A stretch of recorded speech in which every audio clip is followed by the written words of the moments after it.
2023년 12월 12일 새벽기도에 오신 성도님들을 주님의 이름으로 환영합니다. 오늘 우리에게 주시는 하나님의 말씀은 욥기 35장 1절로부터 16절까지의 말씀입니다. 제가 가진 성경으로 구약성경 796면에 있습니다. 하나님의 말씀을 제가 봉독하겠습니다. 엘리후가 말을 이어 이르되 그대는 이것을 합당하게 여기느냐? 그대는 그대의 의가 하나님께로부터 왔다는 말이냐? 그대는 그것이 내게 무슨 소용이 있으며 범죄하지 않는 것이 내게 무슨 유익이 있겠느냐고 묻지만은 내가 그대와 및 그대와 함께 있는 그대의 친구들에게 대답하리라. 그대는 하늘을 우러러보라. 그대보다 높이 뜬 구름을 바라보라. 그대가 범죄한들 하나님께 무슨 영향이 있겠으며 그대의 악행이 가득한들 하나님께 무슨 상관이 있겠으며 그대가 의로운들 하나님께 무엇을 드리겠으며 그가 그대의 손에서 무엇을 받으시겠느냐. 그대의 악은 그대와 같은 사람에게나 있는 것이요 그대의 공의는 어떤 인생에게도 있느니라.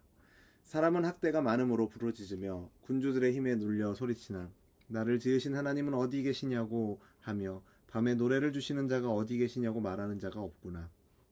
땅의 짐승들보다도 우리를 더욱 가르치시고 하늘의 새들보다도 우리를 더욱 지혜롭게 하시는 이가 어디 계시냐고 말하는 이도 없구나. 그들이 악인의 교만으로 말미암아 거기에서 부르짖으나 대답하는 자가 없음은 헛된 것은 하나님이 결코 듣지 아니하시며 전능자가 돌아보지 아니하심이라. 하물며 말하기를 하나님은 배울 수 없고 이래 판단하심은 그 앞에 있으니 나는 그를 기다릴 뿐이라 말하는 그대일까 보냐. 그러나 지금은 그가 진노하심으로 벌을 주지 아니하셨고 악행을 끝까지 살피지 아니하셨으므로 욥이 헛되이 입을 열어 지식 없는 말을 많이 하는구나. 아멘. 욥기 35장에서 엘리후는 세 번째 발언을 시작하며 자신이 들은 욥의 주장을 요약하고 그의 말을 반박하려고 합니다. 우리가 가진 개역개정 성경을 보면 2절에서 엘리후는 그대는 이것을 합당하게 여기느냐, 그대는 그대의 의가 하나님께로부터 왔다는 말이냐 라고 번역하고 있는데 다른 번역을 보면 욥 당신이 내가 하나님보다 의롭다라고 하다니 그게 옳다고 생각합니까? 이렇게 번역하고 있습니다. 엘리후의 생각에 욥은 자기의 의로움을 내세우며 하나님 앞에서 불평하고 있는 것처럼 보입니다. 고난에 대처하는 욥의 모습을 보면서 엘리후는 문제를 제기하는 것이죠. 욥에게 하늘을 우러러보라며 높이 떠있는 구름을 바라보라면서 욥 당신이 하나님이 어떠한 분이신지 안다라면 그렇게 말하지 않았을 것이다 라고 말하면서 욥이 스스로 하나님 앞에서 의롭게 살았고 죄를 짓지 않았음에도 불구하고 자신에게 아무런 유익이 없다라고 탄식한 그 내용을 가지고 거기에 대한 답을 내가 주겠다. 그리고 또 그 친구들에게도 내가 대답하겠다라고 이야기합니다.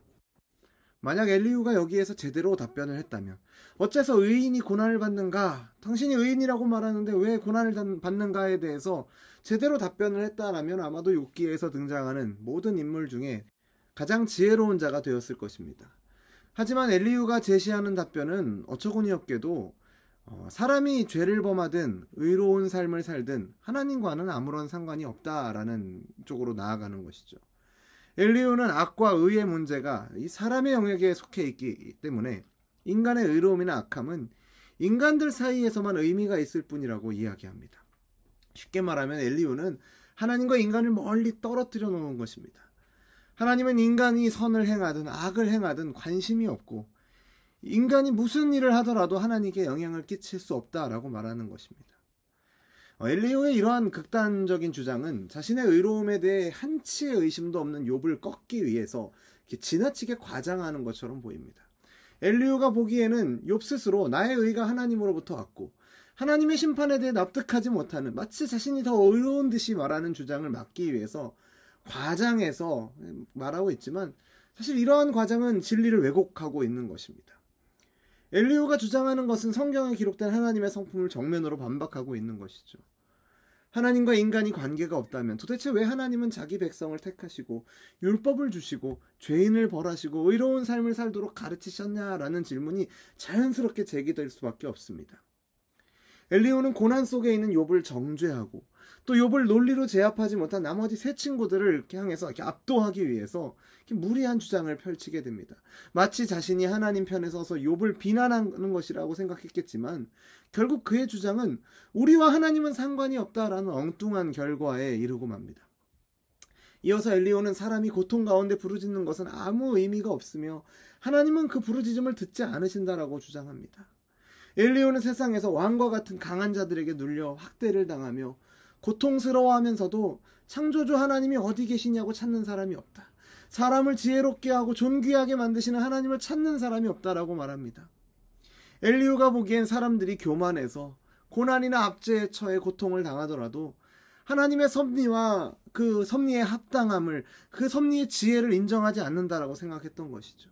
그저 자신들이 처한 고난에 대해서 불평하면서 하나님이 속히 그 고난을 해결하셔야 한다라고 요구하기에 하나님을 향한 그들의 기도는 하나님의 뜻에 순종하면서 그분의 지혜를 인정해서 드리는 기도가 아니라 고난을 회피하라는 마음 때문이고, 따라서 하나님은 이러한 기도를 듣지 않으신다라는 것이 이 엘리후의 결론이었죠. 그리고 그게 욥에 대한 엘리후의 평가였습니다.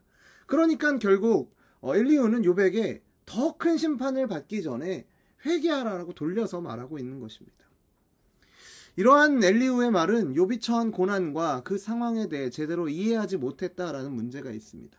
게다가 더 큰 문제는 그가 마치 하나님의 편에서 욥을 꾸짖는 듯한 태도를 취하고 있으나 엘리후 자기 자신도 하나님에 대해서 굉장히 큰 오해를 하고 있다는 것입니다.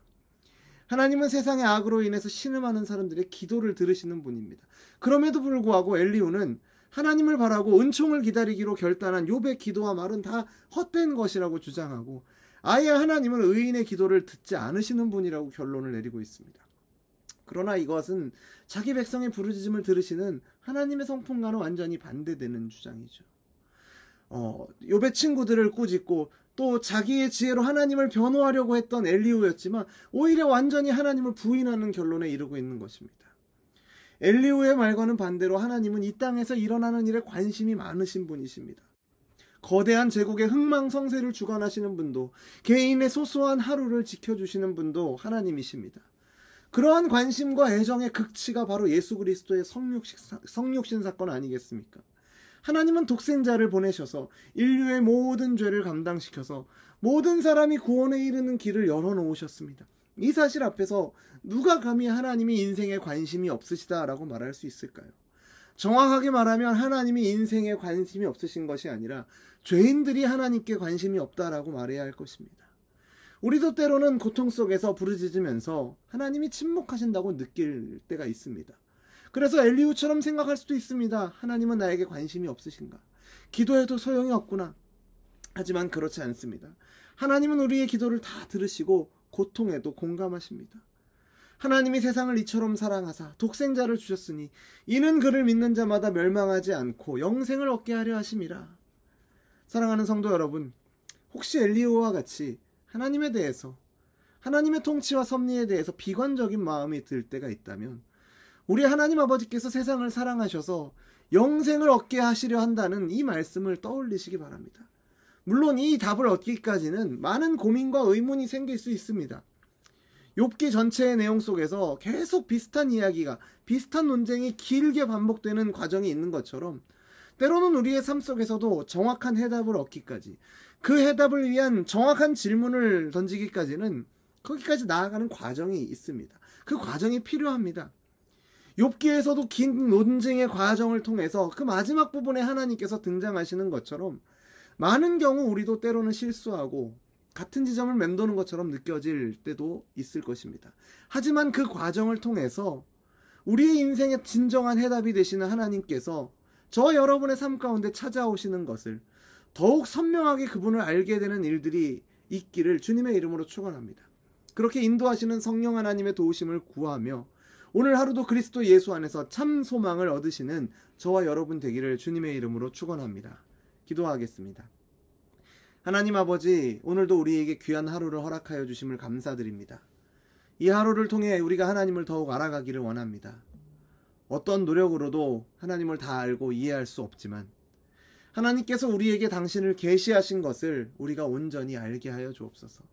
나 중심으로 하나님을 해석하고 만들어내어 내가 원하는 신을 섬기고 믿는 것이 아니라 성경을 통해 우리에게 알려주신 하나님의 사랑과 자비와 긍휼, 거룩하심, 공의로우심, 그 하나님의 하나님 되심을 온전히 알아 그 앞에 합당한 경배와 찬양을 돌리며 또 그 하나님께 은혜를 구하며 나아가는 오늘 하루가 되게 하여 주옵소서. 당신의 아들을 통해 우리에게 보이신 당신의 사랑, 그 아들 안에서 부르신 당신의 자녀, 당신의 백성들을 향한 하나님의 은혜의 손길을 기억하며 의지하며 살아가는 오늘 하루가 되게 하여 주옵소서. 신실하신 하나님을 찬양하오며 예수님의 이름으로 기도드립니다. 아멘. 우리 주 예수 그리스도의 은혜와 하나님 아버지의 사랑과 성령 하나님의 교통하심이 하나님을 바르게 알고 하나님을 바르게 섬기며 그분의 아들의 이름 안에서 하나님을 온전히 사랑하기를 소원하는 우리 열린비전교회의 모든 성도들과 우리의 삶의 걸음 가운데 이제로부터 영원토록 항상 함께 있을지어다. 아멘.